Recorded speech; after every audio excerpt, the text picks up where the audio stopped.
সুপ্রিয় শিক্ষার্থীবৃন্দ, আশা করি সবাই ভালো আছো। পুলিশ উচ্চ বিদ্যালয়ের আজকের ক্লাসে সবাইকে স্বাগত জানাচ্ছি। প্রিয় অষ্টম শ্রেণীর শিক্ষার্থীবৃন্দ, আমি তোমাদের সাথে আছি জাকির আহমদ চৌধুরী, সহকারী শিক্ষক, পুলিশ উচ্চ বিদ্যালয়, সিলেট।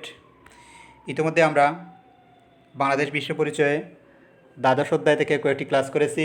বাংলাদেশের প্রাকৃতিক সম্পদ, বাংলাদেশের জীববৈচিত্র্য, বাংলাদেশের প্রধান প্রধান শিল্প এবং বাংলাদেশের আর্থসামাজিক উন্নয়নে শিল্পের অবদান বিষয়ে তোমরা সেই ক্লাসগুলো দেখেছো এবং অনেকেই ফিডব্যাক জানিয়েছো। শিক্ষার্থীরা জন্য তোমাদের ধন্যবাদ জানাচ্ছি।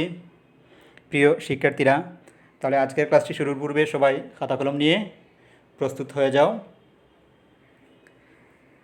ক্লাসটি শুরুর পূর্বে শিক্ষার্থীরা, পরের স্লাইডে কয়েকটি ছবি দেওয়া আছে, মনোযোগ দিয়ে এই ছবিগুলো লক্ষ্য করো। তাহলে আমরা আজকের ক্লাসে কোন বিষয় নিয়ে আলোচনা করব সেই আলোচ্য বিষয় বা পাঠ শিরোনাম তোমরাই বলতে পারবে। তাহলে শিক্ষার্থীরা এই ছবিগুলো লক্ষ্য করো।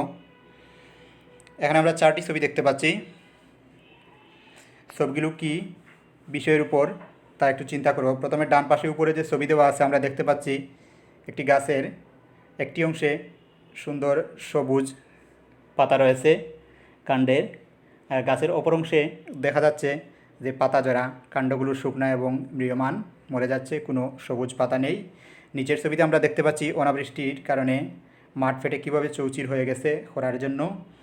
বাম পাশে নিচের ছবিতে দেখতে পাচ্ছি আমরা শিল্প কারখানার কালো ধোঁয়া কীভাবে পরিবেশকে নষ্ট করছে। এর উপরের ছবিতে আমরা দেখতে পাচ্ছি এইরকম অনাবৃষ্টির কারণে, খরার কারণে প্রকৃতির যে অবস্থা এবং বরফ গলে যে প্রকৃতির ভারসাম্য নষ্ট হচ্ছে তার চিত্র। তাহলে এই চিত্রগুলো দেখে আমরা বলতে পারি আজকের পাঠটি আমাদের কি হতে পারে। শিক্ষার্থীরা, এখন তোমরা বলো তো, আজকের পাঠটি হচ্ছে বৈশ্বিক উষ্ণায়ন। আমরা বৈশ্বিক উষ্ণায়ন নিয়ে আজকে আলোচনা করব। অষ্টম অধ্যায় বৈশ্বিক উষ্ণায়ন। আমাদের আজকের পাঠ শেষে শিক্ষার্থীরা বলতে পারবে বৈশ্বিক উষ্ণায়ন কী তা বলতে পারবে বা ব্যাখ্যা করতে পারবে। বৈশ্বিক উষ্ণায়নের কারণ ও প্রভাব ব্যাখ্যা করতে পারবে। তাহলে আমরা চলো এবার দেখি বৈশ্বিক উষ্ণায়ন কি। প্রথমেই এই চিত্রেও আমরা দেখতে পাচ্ছি যে প্রাকৃতিক দুর্যোগের ছবি আছে, তারপরে শিল্প কারখানার কালো ধোঁয়া কীভাবে পরিবেশকে নষ্ট করতেছে এবং অনাবৃষ্টির কারণে খরায় কীভাবে মাঠ ফেটে চৌচির হয়ে গেছে। আমরা জানি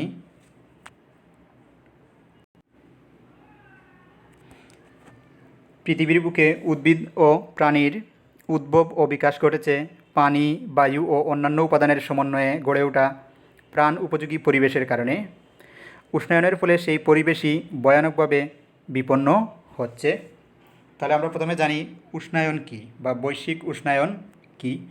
উষ্ণায়ন হচ্ছে পৃথিবীব্যাপী তাপ বৃদ্ধি পাওয়া, অর্থাৎ পৃথিবীর তাপ বৃদ্ধি পাওয়া। তার মানে বৈশ্বিক উষ্ণায়ন বলতে সারা পৃথিবীর তাপ বৃদ্ধি পাওয়া বিভিন্ন কারণে, যেমন প্রাকৃতিক গ্যাসের ব্যবহার, জীবাশ্ম জ্বালানি, কলকারখানার কালো ধোঁয়া, এইসব কারণে পৃথিবীর তাপমাত্রা নিয়ত বৃদ্ধি পাচ্ছে।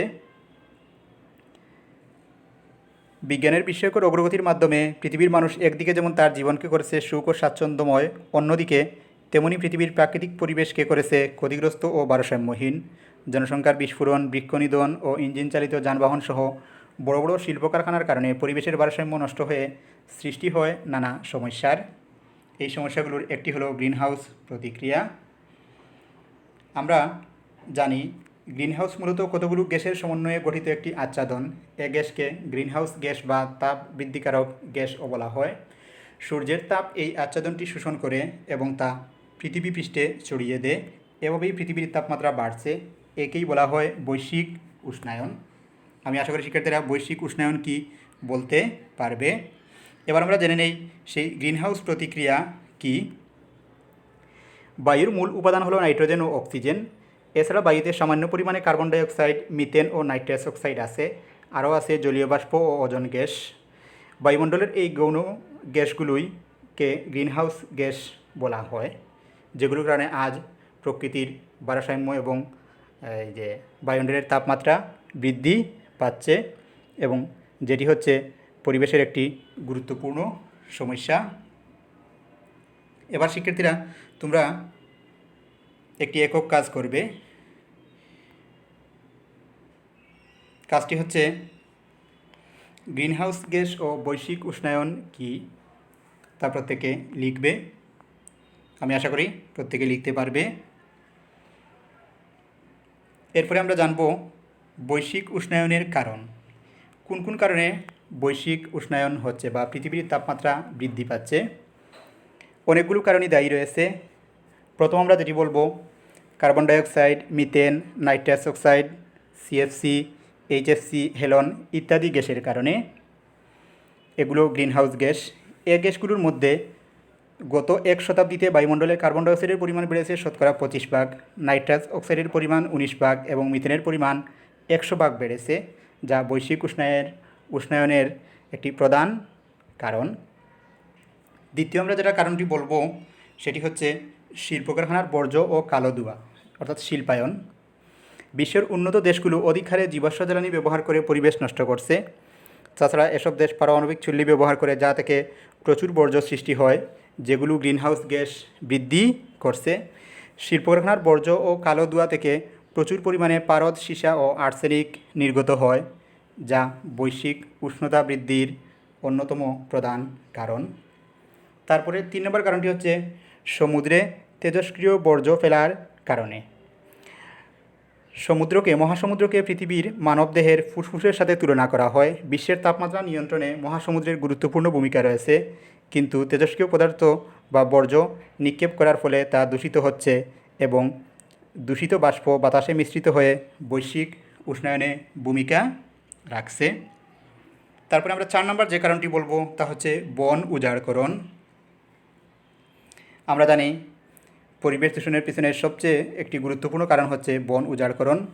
সবুজ উদ্ভিদ বাতাস থেকে কার্বন ডাইঅক্সাইড গ্রহণ করে এবং আমাদের জন্য অক্সিজেন ত্যাগ করে, কিন্তু ব্যাপক হারে বৃক্ষনিধন বা বন উজাড়করণের ফলে বায়ুমণ্ডলে কার্বন ডাইঅক্সাইডের পরিমাণ বেড়ে গেছে। ফলে বায়ুমণ্ডলে ওজোন স্তর ক্ষয়কারী সিএফসি গ্যাস অস্বাভাবিক হারে বৃদ্ধি পেয়েছে এবং বায়ুমণ্ডলে তাপমাত্রা বৃদ্ধি পাচ্ছে। চিত্রে আমরা দেখতে পাচ্ছি কীভাবে গাছ কাটা হচ্ছে বা গাছ নিধনের ছবি। তারপরে আমরা যেটি বলবো সেটি হচ্ছে নগরায়ন। বৈশ্বিক উষ্ণায়নের একটি গুরুত্বপূর্ণ কারণ। চিত্রে আমরা দেখতে পাচ্ছি শহরে কীভাবে ব্যাপক হারে বাসাবাড়ি নির্মিত হচ্ছে। তারপরে মানুষ বেশি হওয়ার কারণে যানবাহনের সংখ্যা বৃদ্ধি পাচ্ছে, যানজট সৃষ্টি হয় এবং এগুলোর কালো ধোঁয়া পরিবেশকে কীভাবে দূষিত করছে তা এই চিত্রগুলিতে আমরা দেখতে পাই। নগরায়নের কারণে শহরে চাকরির জন্য বা কাজের খুঁজে মানুষ বাড়তেছে, এজন্য যানবাহনের সংখ্যাও বাড়ছে। এসব যানবাহনের নির্গত কালো ধোঁয়া হচ্ছে কার্বন ডাইঅক্সাইড। তাছাড়া শিল্প কারখানার কালো ধোঁয়া ও নগরের বায়ুতে কার্বনের পরিমাণ বাড়িয়ে দেয়, যেটি বৈশ্বিক উষ্ণতা বৃদ্ধির অন্যতম একটি কারণ। তারপরে যে কারণটি হচ্ছে আমরা বলতে পারি কৃষিতে প্রযুক্তির যেসব আবিষ্কার, যান্ত্রিক সেচ, তারপরে হচ্ছে বিভিন্ন ধরনের সার, রাসায়নিক সার, কীটনাশক সার, এগুলো ব্যবহারের ফলে বায়ুমণ্ডলের ওজোন স্তর ক্ষতিগ্রস্ত হয়, যার প্রভাবেও বৈশ্বিক উষ্ণতা বৃদ্ধি পাচ্ছে। এগুলি হচ্ছে বৈশ্বিক উষ্ণায়নের কারণ। আমি আশা করি শিক্ষার্থীরা এর আলোকে বৈশ্বিক উষ্ণায়নের কারণগুলো বলতে পারবে। এবার আমরা জেনে নেব এর প্রভাব কী। বৈশ্বিক উষ্ণায়নের প্রভাব, এর ফলে কী হচ্ছে? বৈশ্বিক উষ্ণায়নের অনেক প্রভাব রয়েছে। পৃথিবীর সর্বত্র আজ এই আতঙ্ক ছড়িয়ে পড়েছে। জলবায়ু পরিবর্তনের একটি প্রধান কারণ হচ্ছে বৈশ্বিক উষ্ণায়ন। বাংলাদেশও তা থেকে মুক্ত নয়। পরিবেশ ও জীবনযাত্রার যেসব ক্ষতি হচ্ছে তা আমরা বলতে পারি। 1 নম্বর হচ্ছে সমুদ্রের পানির উচ্চতা বেড়ে যাওয়ার ফলে উপকূলবর্তী অঞ্চলে পানি ঢুকে ম্যানগ্রোভ ফরেস্টের ক্ষতি হচ্ছে। তারপরে উপকূলীয় অঞ্চলে কৃষি জমিতে লবণাক্ততা বৃদ্ধি পেয়েছে, ফলে জমির উর্বরা শক্তি কমে গেছে, ফসল প্রচুর উৎপাদন হয় না। 2 নম্বর হচ্ছে সুন্দরবনের জীববৈচিত্র্য ধ্বংস ও মৎস্য সম্পদের ক্ষতি হচ্ছে। মিঠাপানির মাছ এবং অনেক নোনাপানির মাছও হারিয়ে যাচ্ছে। এর প্রভাব পড়েছে মানুষের জীবন জীবিকার উপরও। মানুষ জীবিকার টানে গ্রাম ছেড়ে এখন শহরমুখী হচ্ছে। তারপরে হচ্ছে গাছপালা, মৎস্য খামার ও শস্যক্ষেত্রের ক্ষতি হচ্ছে। পৃথিবীপৃষ্ঠের তাপমাত্রা বৃদ্ধি, সূর্যের অতিবেগুনি রশ্মি সরাসরি পৃথিবীতে আসার ফলে মানুষ ও অন্যান্য প্রাণীর মারাত্মক রোগের সৃষ্টি হচ্ছে, যা হচ্ছে বিশ্বায়নের একটি গুরুত্বপূর্ণ ক্ষতিকর প্রভাব। ক্যান্সার, চর্মরোগ সহ নানা ধরনের নতুন নতুন রোগের আবির্ভাব ঘটছে। তাছাড়া সর্বশেষ যে প্রভাবটি হচ্ছে আমরা বলতে পারি পরিবেশের ভারসাম্য নষ্ট হচ্ছে। বাংলাদেশের উত্তরাঞ্চলে ইতিমধ্যে মরুকরণের লক্ষণ দেখা দিচ্ছে, যা হচ্ছে বিশ্বায়নের ফলে। এসব ক্ষতিকর প্রভাব বিবেচনা করে আমাদের জলবায়ু পরিবর্তনের বিপদ মোকাবেলায় বিভিন্ন পদক্ষেপ গ্রহণ করা উচিত। আমি আশা করি শিক্ষার্থীরা বৈশ্বিক উষ্ণায়নের কারণ এবং প্রভাব বলতে পারবে। এবার শিক্ষার্থীরা আজকের পাঠের আলোকে নিচের প্রশ্নগুলোর উত্তর দেওয়ার চেষ্টা করবে। মূল্যায়নের জন্য প্রথম প্রশ্নটি হচ্ছে বৈশ্বিক উষ্ণায়ন কী। দ্বিতীয় প্রশ্নটি হচ্ছে গ্রিনহাউস গ্যাসগুলোর নাম লিখো। পরের প্রশ্নটি হচ্ছে বৈশ্বিক উষ্ণায়নের 3টি কারণ বলো। আমি আশা করি এই উত্তরগুলো দিতে পারবে। এবার আজকের পাঠের আলোকে একটি বাড়ির কাজ করে রাখবে শিক্ষার্থীরা। বাড়ির কাজটি হচ্ছে বৈশ্বিক উষ্ণায়নের প্রভাবে মানুষ, পরিবেশ ও জীবজন্তুর কী কী ক্ষতি হয় এবং হতে পারে উল্লেখ করো। বাড়ির কাজটি করে রাখবে। বিদ্যালয় খোলার পর আমরা কাজটি দেখব। প্রিয় শিক্ষার্থীরা, আশা করি আজকের ক্লাসটি সবাই বুঝতে পেরেছো। সবাই ভালো থাকবে, সুস্থ থাকবে। পরবর্তী ক্লাসে আবার দেখা হবে। সবাইকে ধন্যবাদ জানাই।